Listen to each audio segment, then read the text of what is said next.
flame burner. The land is as the garden of Eden before them, and behind them a desolate wilderness, yea, and nothing shall escape them. The appearance of them is as the appearance of horses, and as horsemen so shall they run. Like the noise of chariots on the tops of mountains shall they leap, like the noise of a flame of fire that devoureth the stubble, as a strong people set in battle array. Before their face the people shall be much pain, all faces shall gather blackness. They shall run like mighty men, they shall climb the wall like men of war, and they shall march every one on his ways, and they shall not break their ranks. In other words, they're going to invade the city of Zion, then, aren't they? Go ahead, brother. Verse 8, neither shall one thrust another, they shall walk every one in his path, and when they fall upon the sword, they shall not be wounded. Right, you lose 40,000 men, they're not going to even pay no attention. Go ahead and read, brother. Verse 9, they shall run to and fro in the city, they shall run upon the wall, they shall climb up upon the houses, they shall enter in at the windows like a thief. The earth shall quake before them, the heavens shall tremble, the sun and the moon shall be dark, and the stars shall withdraw their shine. And Yahweh shall utter his voice before his army, for his camp is very great, for he is strong that executeth his word. For the day of Yahweh is great and very terrible, and who can abide? So the invaded Zion, and the Lord ordered his voice before his army, right? Okay, let's go to Zechariah 12 and read verse 1 through verse 14.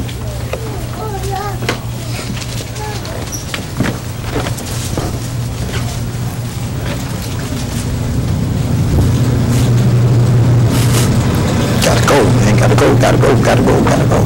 Verse 1. Gotta go right now.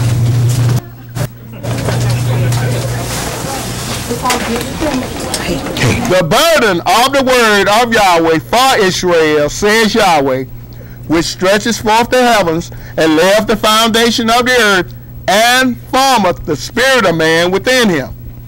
Behold, I will make Jerusalem a cup of trembling unto all the people round about, when they shall be in the siege both against Yehudah and against Jerusalem. And in that day will I make Jerusalem a burdensome stone for all people. All that burden themselves with it shall be cut in pieces, though all the people of the earth be gathered together against it. In that day, says Yahweh, I will smite every horse with astonishment, and his rider with madness. And I will open mine eyes upon the house of Yehudah, and will smite every horse of the people with blindness.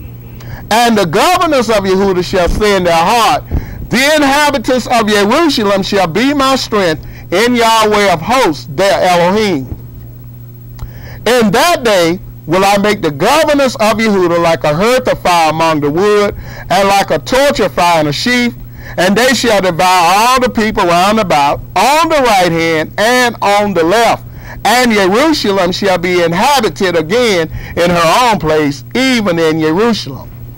Yahweh also shall save the tents of Yehudah first, that the glory of the house of David and the glory of the inhabitants of Jerusalem do not magnify themselves against Yehudah.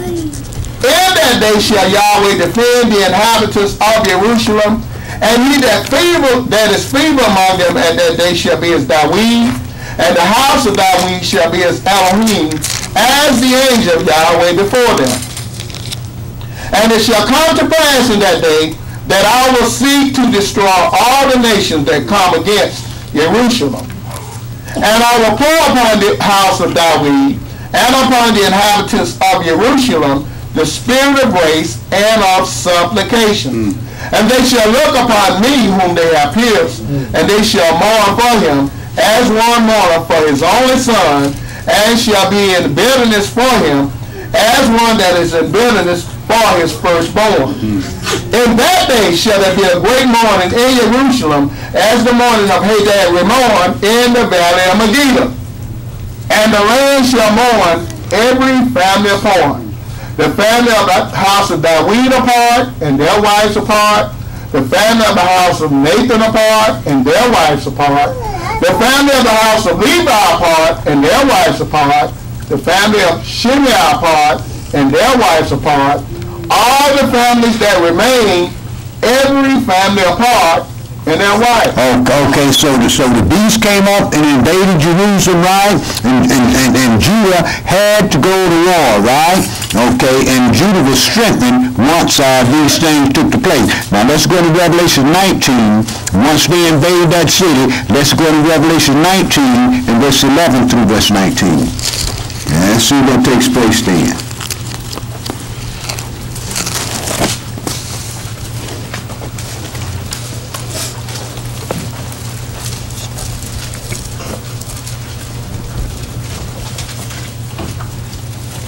And I saw heaven open, and behold, a white horse. And he that sat upon him was called Faithful and True. And in righteousness he doth judge and make war. Now, you know what the people are going to think. Now, heaven already opened one time when Lucifer got thrown out, and everybody swore that the Messiah had returned to the land. They got a man over there talking about he's the Messiah, and another man over there talking about he's God. Now, all of a sudden, heaven opens up again, right? Yeah. Big surprise. Go ahead, brother. Verse 12. His eyes were as a flame of fire, and on his head were many crowns, and he had a name written that no man knew but he himself. And he was clothed with a vesture dipped in blood, and his name is called the Word of Elohim. And the armies which were in heaven followed him upon white horses, clothed in fine linen, white and clean. And out of his mouth goeth a sharp sword, that with it he should smite the nations. And he shall rule them with a rod of iron, and he treadeth the winepress of the fierceness and wrath of Almighty Elohim. And he had on his vesture and on his thigh a name written, King of Kings and Adonai of Lords. And I saw an angel standing in the sun, and he cried with a loud voice, saying to all the fowls that fly in the midst of heaven, Come and gather yourselves together unto the supper of the great Elohim, that you may eat the flesh of kings, and the flesh of captains, and the flesh of mighty men, and the flesh of horses, and of them that sit on them, and the flesh of all men, both free and bond, both small and great. And I saw the beasts and the kings of the earth, and their armies, gathered together to make war against him that sat on the horse and against his army. Okay, once heaven opened and the Messiah starts to descend, let's go and see what's going to precede him. Psalms chapter 50 and verse 1 through verse 6. Psalms chapter 50 and verse 1 through verse 6.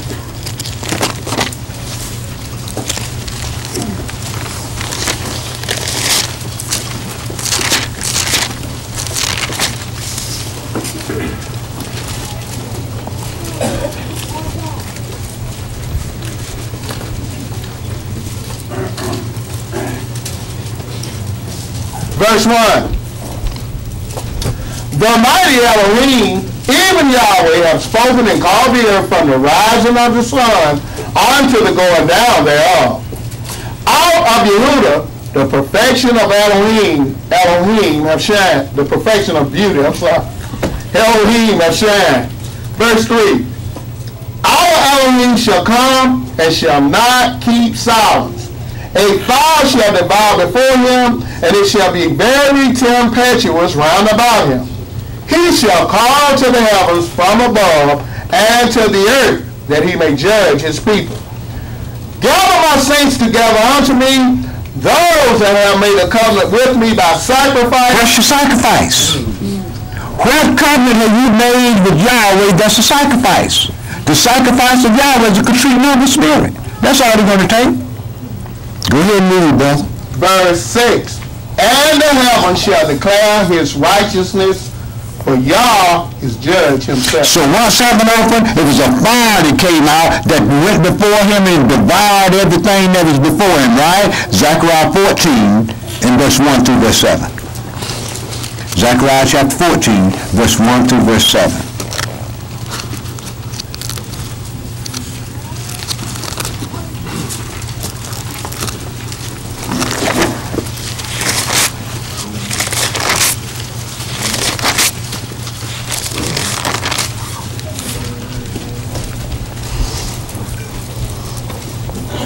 Verse 1. Behold, the day of Yahweh cometh, and thy spoil shall be divided in the midst of thee. For I will gather all nations against Jerusalem to battle, and the city shall be taken, and the houses rifled, and the women ravished, and half of the city shall go forth into captivity, and the residue of the people shall not be cut off from the city. Then shall the Adonai go forth and fight against those nations as when he fought in the day of battle. Then shall the Adonai go forth and fight against those people as he fought in the day of battle, right? So when the Messiah try to return, like Paul said, the dead shall rise first and meet him in the air, right? Then we that are alive and remain shall be caught up together to meet him in the air, and we shall forever be with him. Not in the air now. But we will read, brother. Yes, sir. Verse 4. And his feet shall stand in that day upon the Mount of Olives, which is before Jerusalem on the east, and the Mount of Olives shall cleave in the midst thereof toward the east and toward the west, and there shall be a very great valley, and half of the mountain shall remove toward the north, and half of it toward the south. Now the Christians say that's when you're going off to heaven. Well, according to what I read, the Messiah is coming to the Mount of Olives. His feet is going to stand on the Mount of Olives, the same place he left from, right? Ain't nobody went to heaven yet, not even the bully goat. See? But when you listen to them Christians, they're already in heaven. Good, brother. Brother, this is after tribulation. Of course it is. Of course it is. Nobody went to heaven. If you go back in the earlier chapters of John the Revelator, the only thing he saw in heaven, people that he saw in heaven, was the 24 elders, and then the Lamb showed up, wasn't it? I don't know where these people get this lie from, that everybody died go to heaven. Every time somebody died, well, they're in heaven now, they're in a better place, they're up with the Lord. They're with Jesus, right? Right. That was down in Rome, in Greece. Yeah, that's where it needs to be, brother. Go ahead and read, Steve. Verse 5. And ye shall flee to the valley of the mountains. For the valley of the mountains shall reach unto Azal. Yea, ye shall flee like as you fled from before the earthquake in the days of Uzziah, king of Yehudah. And Yahweh my Elohim shall come, and all the saints with you. And it shall come to pass in that day that the light shall not be clear nor dark. But it shall be one day which shall be known to Yahweh, nor day nor night.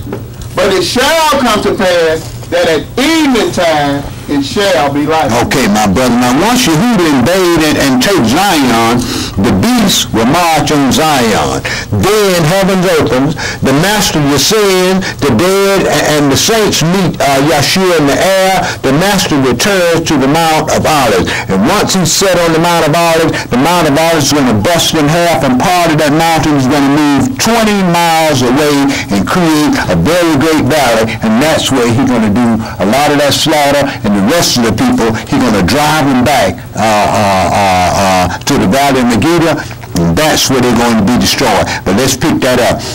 Ezekiel chapter 39 in verse 1 through verse 29.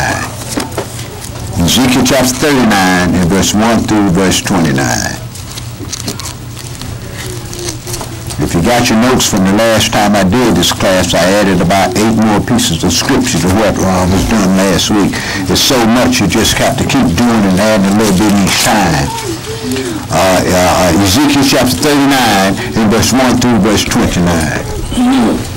Verse 1. Therefore, thou son of man, prophesy against Gog, and say, thus says the Adonai Elohim, behold, I am against thee, O Gog, the chief prince of Moscow and Tubal. And I will turn thee back, and leave but the sixth part of thee, and will cause thee to come up from the north parts, and will bring thee upon the mountains of Israel. And I will smite thy bow out of thy left hand, and will cause thine arrows to fall out of thy right hand. Thou shalt fall upon the mountains of Israel, you and all your bands, and the people that is with you.